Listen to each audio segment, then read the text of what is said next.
बहू। अरे मम्मी जी, आप एक दूसरे को थप्पड़ क्यों मार रहे हो? सैम! सैम!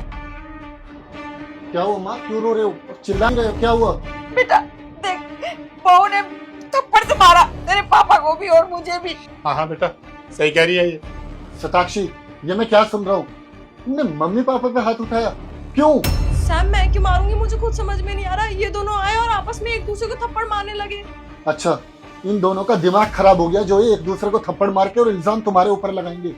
अरे देखो ना, माँ का चेहरा कैसे लाल हो गया है। तुम्हारी हिम्मत कैसे हुई मेरे माँ बाप पे हाथ उठाने की? सैम, मैं क्यों थप्पड़ मारूंगी इनको? ये मेरे सास ससुर है, मम्मी पापा जैसा प्यार करती हूँ मैं इनसे।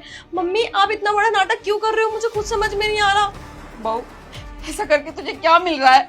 अरे हम तो गांव से आए थे कि अपने बेटे बहू के पास रहेंगे। तूने तो हमारा जीना हराम कर दिया है। तेरे ससुर है, थोड़ी इज्जत कर लेती। थप्पड़ मार रही है तू हम लोगों को। शताक्षी, अगर तुम्हें इन दोनों से प्रॉब्लम थी तो मुझे बता देती यार, मैं इन दोनों को गाँव भेज देता। इस तरह से बूढ़ों पे हाथ उठाना तुमने आज बिल्कुल भी अच्छा नहीं किया। सैम, मैं इनको क्यों थप्पड़ मारूंगी? मेरी बात पे यकीन करो, मुझे खुद समझ में नहीं आ रहा। मम्मी जी इतना बड़ा झूठ क्यों बोल रही है? मम्मी जी सच बता दो ना, आपने खुद एक दूसरे को थप्पड़ मारा है, वरना हमारा घर खराब हो सकता है। घर तो खराब हो ही गया है ना, जब से तू शादी करके आई है। अरे हम तो गांव में अच्छे रह रहे थे, पर मेरा मन हुआ कि हम बेटे के पास जाके रहे। बूढ़े हो गए ना हम दोनों, काम हमसे होता नहीं है। मैंने सोचा शहर आऊंगी, बेटा बहू सेवा करेंगे, हम आराम करेंगे, पर नहीं, बहू तो थप्पड़ मारी जा रही है, बेइज्जती कर रही है रोज हमारी। माफ रो मत। शताक्षी ने तुम दोनों पे हाथ उठा के अच्छा नहीं किया, और मेरे लिए शताक्षी बाद में आती है, पहले मेरे माँ बाप आते हैं। शताक्षी अब इस घर में एक मिनट भी नहीं रहेगी, और तब तक इस घर में वापस नहीं आएगी, तब तक ये आप दोनों से माफी ना मांगे और अपनी गलती ना सुधार ले। शताक्षी, निकल जाओ यहाँ से। सैम, तुम कैसी बात कर रहे हो? मुझे घर से निकाल रहे हो? और माफी किस बात की, जब मैंने थप्पड़ मारा ही नहीं है। अच्छा, एक तो तुमने इन दोनों पे हाथ उठाया, ऊपर से हठधर्मी भी दिखा रहे हो। निकल जाओ यहाँ से, इससे पहले कि मेरा हाथ उठ जाए। निकलो यहाँ से।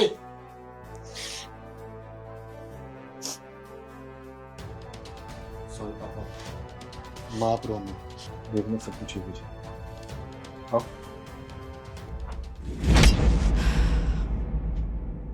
मैम साहब रुकिए, कहाँ जा रही हैं आप? राजू, मैं अपने मायके जा रही हूँ। अब मेरे लिए इस घर में कोई जगह नहीं है। मैम साहब, आपको कहीं जाने की जरूरत नहीं है, आपकी कोई भी गलती नहीं थी। राजू, मुझे पता है कि मेरी कोई गलती नहीं है, लेकिन मेरे पास कोई प्रूफ भी तो नहीं है ना, जिससे मैं तुम्हारे साहब को यकीन दिला सकूं, और वो मेरी बात पे यकीन करेंगे नहीं अपने मम्मी पापा के सामने, इसलिए मुझे जाना पड़ेगा। राजू, जाने दे इसको। इसने इस बार ऐसी गलती की है ना जो माफी के लायक नहीं है। नहीं साहब, इनकी कोई गलती नहीं है, अभी आपको सच्चाई का नहीं पता। मैंने सब कुछ अपनी आंखों से देखा है, कैसे मेरे माँ बाप का चेहरा लाल हो रखा था। इसने मेरे माँ बाप के ऊपर हाथ उठाया है, और अगर तू भी इसकी साइड लेगा ना, ये तो घर से जा ही रही है, तू भी नौकरी से हाथ धो बैठेगा। जाकर काम कर अपना। राजू, जाने दो, फालतू में साहब तुम्हें भी जॉब से निकाल देंगे, मैं चलती हूँ। नहीं मैम साहब रुकिए, मुझे पता था साहब, अब मेरी बात पे यकीन नहीं करेंगे। ये देखिए।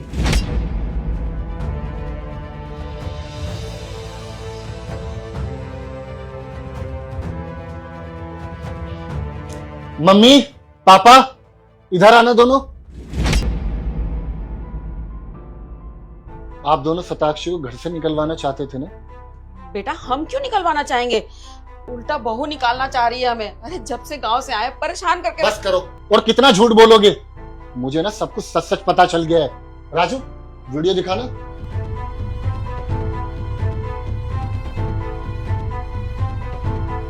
क्या है? क्यों किया आपने ये सब? हाँ तो क्या करती मैं? तूने कोई और ऑप्शन छोड़ा हमारे पास? कर ली ना लव मैरिज शादी अपने पसंद की लड़की से। ये हमें बिल्कुल पसंद नहीं है। अरे हमने इतनी अच्छी लड़की ढूंढी थी, शर्मा जी की बेटी, कितनी पढ़ी लिखी संस्कारी बहू थी, पर नहीं, तुझे तो ये लड़की लेके आनी थी। वाह, क्या प्रॉब्लम है शताक्षी में? मेरा ख्याल रखती है, आप लोगों का ख्याल रखती है, और तुम्हें माँ बाप की तरह पूछती है वो। लेकिन नहीं, गांव की सोच, टिपिकल सोच कि शादी करनी है बेटे की तो अपनी मर्जी से करनी है। ये भी तो अच्छी है, क्या कमी है शताक्षी के अंदर? ये कोई पहली लड़की नहीं है जो ख्याल रख रही है। शर्मा जी की लड़की आती ना, वो भी हमारा ख्याल रखती, उल्टा ये हमें परेशान करती है। तू समझ ही नहीं रहा बेटा। अच्छा, क्या परेशान किया इसने आपको, बताना मुझे। वो अरे बस करो माँ, बस करो। और कितना झूठ बोलोगे। और पापा, आपसे तो ये उम्मीद नहीं थी। आप तो कम से कम माँ की बातों में नहीं आते।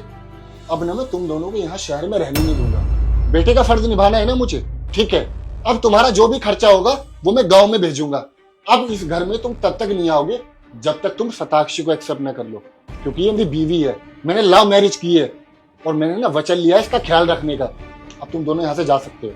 हाँ हाँ ठीक है, मुझे भी कोई शौक नहीं है इस लड़की के साथ घर में रहने का। मुझे नहीं रहना, हम गांव में ही ठीक है। चलो जी। Thank you so much Raju. अगर आज तुम वीडियो नहीं बनाते तो मैंने अपने ही हाथों अपना घर उजाड़ लिया था। Thank you. जी सर। सॉरी यार, तुम्हें तो पता है ना, ये गांव के लोगों की सोच कभी नहीं बदल सकती। ये लव मैरिज को लेके इतना खिलाफ, और देखो ना मेरे माँ बाप ऐसा षड्यंत्र रचेंगे मैंने कभी सोचा भी नहीं था। सॉरी।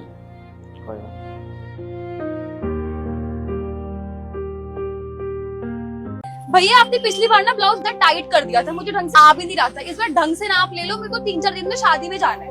भैया आप ना जल्दी से नाप ले लो, मुझे जल्दी चाहिए सूट। बस मैडम 2 मिनट रुक जाओ, मैं इनका नाप ले लेता हूँ। इसे कितना रखना, 5? हाँ ठीक है भैया, 5। बताइए ना कितना करना है। भैया 10 रख दो। मैडम 11 कर देता हूँ, आपका टैटू भी तो दिखना चाहिए। क्या भैया, आप तो बड़े नॉटी हो रहे हो। अच्छा ठीक है चलो कर दो, और लेट नहीं होना चाहिए, ठीक है। तो आप 3-4 दिन में दे देना। ठीक है, मिल जाएगा आपको। आप बताइए आपका क्या करना है। आप नाप ले लो, मुझे ना शादी में जाना है, 2 दिन में चाहिए सूट। जल्दी से नाप ले लो आप। ठीक है मैडम। उम्र कितनी? 30। 29 कर दूं? ठीक है। फिर आपको ना चेन लगानी पड़ेगी, क्योंकि फिर ऊपर से उतरता नहीं है सूट। मैं लगा दूंगा।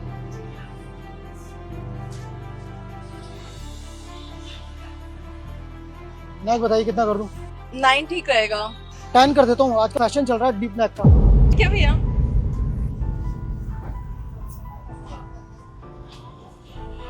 ये कितना करूँ, 5? फुल। मैडम हाफ कर देता हूँ, आपके ऊपर अच्छा लगेगा। ठीक है, सही कह रहे हो, वैसे भी फैशन चल रहा है बहुत ज्यादा। जी जी।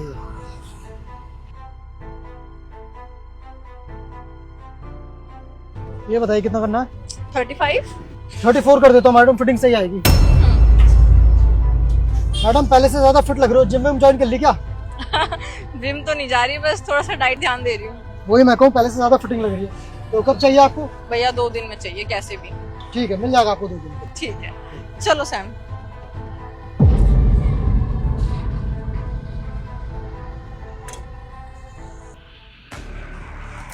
कहीं और से नहीं सिलवा सकती थी सूट? मतलब ये कि आजकल शहर में गली गली में बुटीक खुले हुए हैं, वहां से भी तो सिलवा सकती थी। अरे बुटीक वाला भी तो वही सिल के देगा जो ये सिल के देगा। और वैसे भी ना ये बहुत अच्छा सूट सिलते हैं और सस्ता भी सिलते हैं। अच्छा, सस्ते के चक्कर में तो किसी मर्द से कपड़े सिलवा लेगी। अरे इतने बुटीक खोले हुए हैं औरतों ने, वहां से भी तो सिलवा सकती थी ना। कैसी बात कर रहे हो सैम, तुम्हें अच्छे से पता है ना, आसपास कोई बुटीक नहीं है, सब दूर दूर है। मुझे 2 दिन में सूट चाहिए, अब मैं कहाँ भागी भागी जाती, पास में ये तो इनसे सिलवा लिया। मतलब सीरियसली तुझे बिल्कुल भी अजीब नहीं लगा कि वो किस तरह तेरा नाप ले रहा था? यार वो उनका काम है, इसलिए वो मेरा नाप ले रहे थे। 1000 औरतें आती है डेली उनके पास नाप देने के लिए, ऐसे ही वो मेरा नाप ले रहे थे। अरे तो एक टेलर औरत भी तो कपड़ों का नाप ले सकती है, या एक मर्द ही लेगा? कितनी छोटी सोच है सैम तुम्हारी, कौन से सदी में जी रहे हो? क्या लड़का क्या लड़की, कोई भी नाप ले। अच्छा, मेरी छोटी सोच हो गई है। तुमने जरा भी नोटिस नहीं किया कैसे वो बोल रहा था, मैडम मैं गला डीप कर दूं, 1 नंबर बढ़ा दूं, अच्छा लगेगा, फैशन चल रहा है, और आपकी कमर पतली हो गई, मोटी हो गई। अरे वो साला इतना सब कुछ नोटिस कर रहा है, वो ये भी देख रहा है कि तुम जिम जा रहे हो नहीं।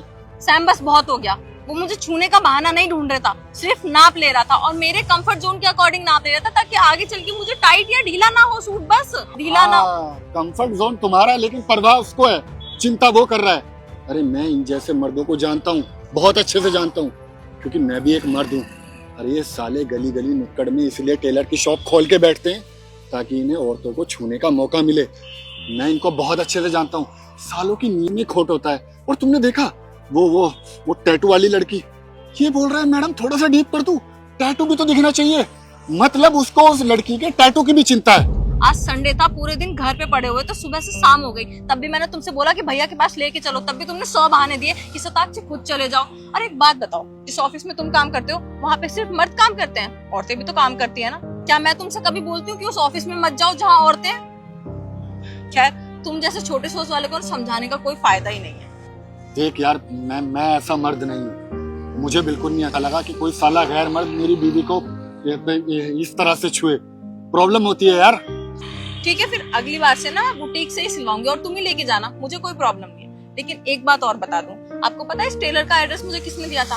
आपकी मम्मा ने। उन्होंने मुझे बोला कि ये बहुत अच्छा सूट सिलते हैं, हमेशा नाप का भी ध्यान रखते हैं, तुम्हें कोई शिकायत नहीं आएगी। तब से ही मैं इनसे सूट सिलवा रही हूँ। तो जितने क्वेश्चन तुम मुझसे कर रहे हो ना, अपनी मम्मी से भी सेम क्वेश्चन करना कि वो इस पे सूट क्यों सिलवाती थी, एक औरत पे जाके क्यों नहीं सिलवाती थी, और उन्होंने मुझे इसका पता क्यों दिया है। ठीक है, मैं घर जाती हूँ।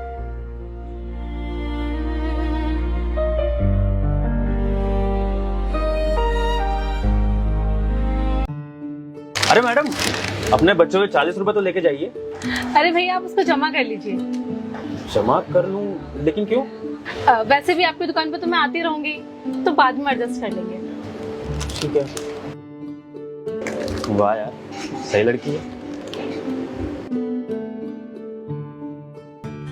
कितने हुए भैया? मैडम 80 रुपए हो गए इसके। 80 रुपए, ये लीजिए रखिए।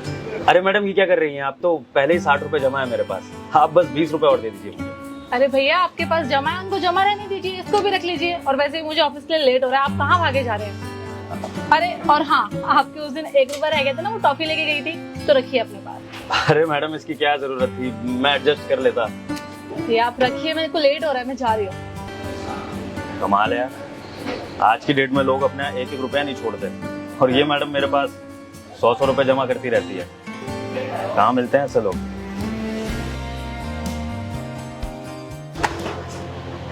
Oh shit. अरे क्या हुआ मैडम? अरे भैया वो ना मैं पैसे घर भूल गई, आप 2 मिनट दीजिए, मैं लेके आती हूँ। अरे तो कोई बात नहीं ना, आप पैसे बाद में दे देना, आप सामान बताओ। अरे भैया ऐसे अच्छा थोड़ी लगता है। मैडम, अच्छे बुरे की क्या बात है, जब आप मुझे पैसे जमा करा सकते हो तो क्या मैं आपको उधार में सामान नहीं दे सकता? आप सामान बताओ। आप ऐसा कीजिए, 2 जूस के पैकेट दे दीजिए, वो ना गरीब बच्चों में मुझे बांटने हैं। वाह मैडम, बड़ी अच्छी सोच है आपकी तो। और हाँ, वो कोल्ड ड्रिंक की एक बॉटल दे दीजिए और कुछ चिप्स के पैकेट दे दीजिए। अभी दे। ये आपका जूस, ये आपके चिप्स, और ये आपकी कोल्ड ड्रिंक। सारे के मैडम 1000 रुपए हो गए आपके। ठीक है, ठीक है, मैं आपको बाद में दूंगी। Thank you.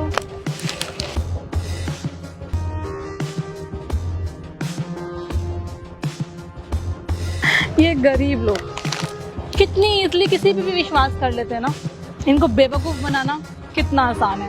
बेचारे को 1000 रुपए का चूना लगा दिया, और इसको लगता है मैं इसकी दुकान पर दोबारा आऊंगी। मैं कभी नहीं आऊंगी। अरे वहां क्यों जा रहे हैं? अरे ये तो रही ना दुकान। अरे वहां नहीं जाना है, वो जो पिछली मार्केट है ना, उधर चलते हैं। अब यार वो तो दूर है ना दुकान, ये पास में, यहाँ पे क्या प्रॉब्लम है? तुझे जितना बोला है ना तो उतना सुन, वहां नहीं जाना है। अच्छा ठीक है, लेकिन प्रॉब्लम क्या हुई? तुम वहाँ जाने से मना क्यों कर रही? यार वो ना मुझे उसको पैसे देने थे। पैसे देने? कैसे पैसे? तुझे एक मजे की बात बताऊं? हाँ। मैं ना लोगों के साथ स्कैम करती हूँ, खासकर दुकानदारों के साथ। पहले मैं उनकी दुकान में जाती हूँ, उनको कुछ एडवांस देती हूँ, कुछ पैसे, जिनसे उनको मेरे पे भरोसा हो जाए। और फिर वो ये सोचते हैं, क्या भाई कितनी अच्छी लड़की है, एडवांस देके जा रही है, इसलिए वो मुझ पे भरोसा करने लग जाते हैं। और इसी भरोसे की वजह से मैं उनके साथ विश्वासघात कर देती हूँ। और फिर कुछ दिन बाद जाती हूँ, उनको बोलती हूँ कि भैया आज तो मैं पैसे लाना भूल गई, मेरे घर पे रह गए। और वो उसी भरोसे में मुझे बहुत सारा सामान देते हैं, और वो सामान लेके मैं रफू चक्कर हो जाती हूँ, और फिर वापस कभी भी नहीं जाती। सीरियसली? लेकिन ये तो गलत है ना यार, तुम दुकानदारों के साथ गलत कर रहे हो, एक दिन पकड़े जाओगे। और भाई गलत कुछ भी नहीं है, और इस दुनिया में ना बहुत सारी दुकानें हैं, और मैंने बहुत लोगों के साथ स्कैम किया है। किसी को देख ले, इसके 1000 रुपए मार लिए। वाह यार, तुम तो बड़े तेज हो, पहले दुकानदारों का विश्वास जीतते हो, फिर उनके साथ धोखा करते हो और पैसे भी नहीं देते। सही है, चल भाई चल, मेरे को लेट हो रहा है। मैडम आपके 60 रुपए रहे। अरे भैया आप उसको रखिए अपने पास, मैं नेक्स्ट टाइम आऊंगी ना तो बाद में एडजस्ट कर लेंगे आप। तुम? आप कौन? मैं आपको नहीं जानती। लेकिन मैं तुम्हें अच्छी तरह से जानता हूँ, मेरे 1000 रुपए मारकर भागी हो तुम। कौन से 1000 रुपए? मुझे कुछ समझ में नहीं आ रहा। भाई सुन, इसके पैसे अभी के अभी वापस कर, कोई पैसे जमा करने की जरूरत नहीं है। ये ऐसे ही करती है दुकानदारों के साथ, उन पर पैसे जमा करा कर उनका विश्वास जीतती है और फिर एक दिन आकर बोलेगी कि भैया मेरे पास पैसे नहीं है, और तू उसी विश्वास के चलते इसको सामान दे देगा और फिर ये रफू चक्कर हो जाएगी। मैडम हम बहुत गरीब लोग हैं, मेहनत मजदूरी करके कमाते हैं, आपको हमें लूट के क्या ही मिलेगा। दिखने में तो आप अच्छे घर की लगती हो, आपको ये चीज़ें शोभा नहीं देती मैडम। मैडम तुम्हारे जैसे लोगों के लिए ना ये 1000-500 रुपए की चोरी बहुत मामूली बात होगी, लेकिन हम जैसे दुकानदार पूरे दिन में इतने पैसे कमाते हैं। 10 रुपए की चीज बेचते हैं ना, तब जाकर उसमें से 1 रुपया बचता है। तुम्हारी तरह हराम का नहीं खाते, मेहनत और ईमानदारी से कमाते हैं, इसलिए बहुत चुभता है जब कोई इस तरह हमारे पैसे मार के चला जाता है। और तुम्हारे जैसे लोगों की वजह से ही हम जरूरतमंद लोगों पर विश्वास नहीं कर पाते, क्योंकि हमें लगता है कि फिर वो तुम्हारी तरह धोखा दे जाएंगे। भैया मुझे माफ कर दीजिए, मैं आगे से कभी भी किसी के साथ ऐसे नहीं करूंगी। और हाँ, ये लीजिए आपके 1000 रुपये। एक बात हमेशा याद रखिएगा मैडम, जो जैसा करता है ना वो वैसा ही भरता है। अगर आप इस तरह भोले भाले दुकानदारों को लूटेंगी तो किसी दिन कोई आपको भी इस तरह लूटेगा।